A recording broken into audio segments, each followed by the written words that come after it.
Hey guys, so this is my sad attempt at better lighting for these videos. I'm sitting like with a lamp above me, but I just got home from my rotation in the psych ward, and I'm tired. It was kind of an eventful day.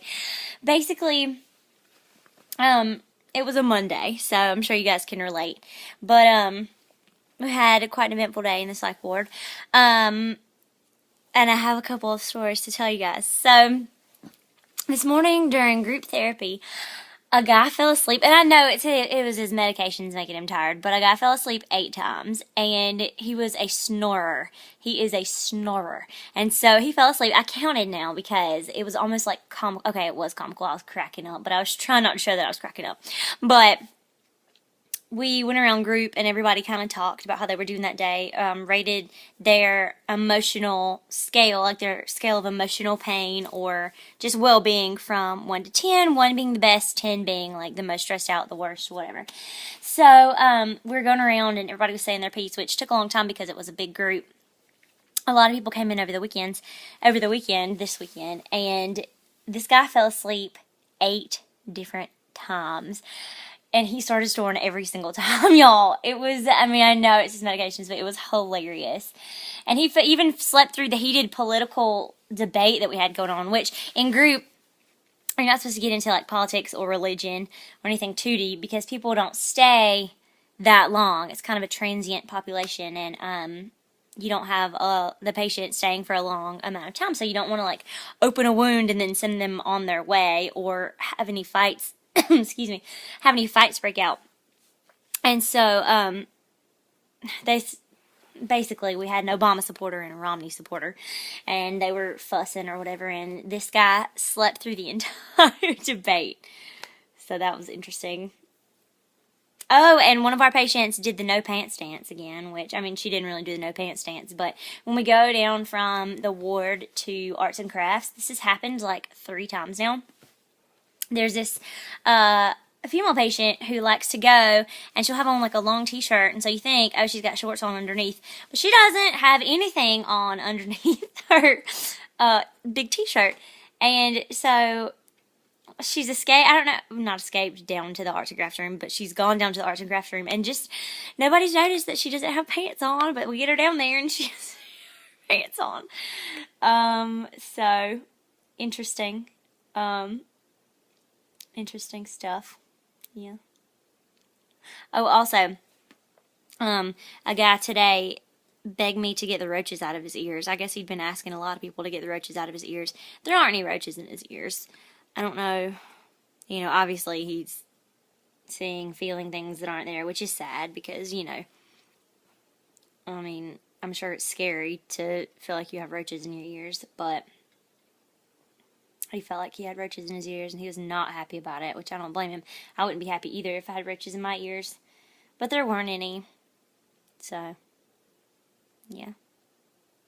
Yeah, today was good, though. It was busy, but it was good, so I enjoyed it, like every other day. I'm at like 3.5 minutes, so this is going to be kind of a short one, but, oh, also, I've been kind of talking to the patients that I do, like, patient cases on, for presentations to my preceptor. I do a patient case each week, and I kind of take the more interesting patients and de-identify, gather information, de-identify all of their information, so no HIPAA laws are violated or anything, and then present it in a patient case. And I say, like, okay, patient number 1, so on and so forth, past medical history is this, surgical history is this, social history is this, so on and so forth, whatever. This is what I recommend we should do. So I kind of have to pull the patients aside and, ask them a couple questions if they're open to discussion. If they're not, then whatever, that's totally fine. I don't pry.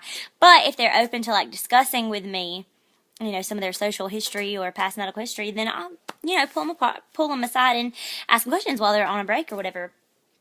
Well, every single patient that I've pulled aside that I've decided not to do a patient case on, I wanted to do a case on depression, and a lot of them have suicidal ideations, which is pretty sad, but pull them aside, and more than once I have said, okay, so your depression has affected you this way. You have suicidal ideations. You have, and before I could move on from suicidal ideations, which was just a yes or no question, they stop me and go, oh, yes, I had suicidal ideations. Let me tell you about how I was going to kill myself. And I'm like, okay, like if you want to talk about that, you know, if you need to get that off your shoulders, that's fine.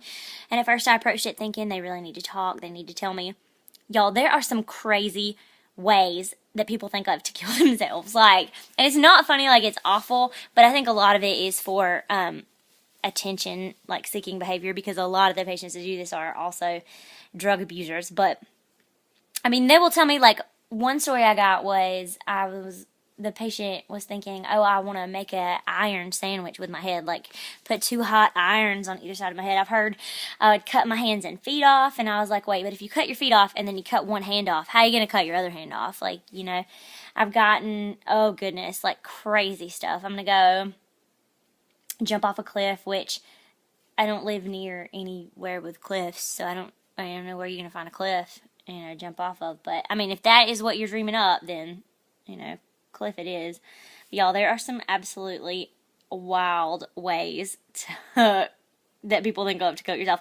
Like, if I was going to kill myself, I would make it nice and painless, you know, give me 2 pops to the chest or something. Like, don't draw it out. I don't want to bleed, you know, profusely. I don't want to be alive to see it.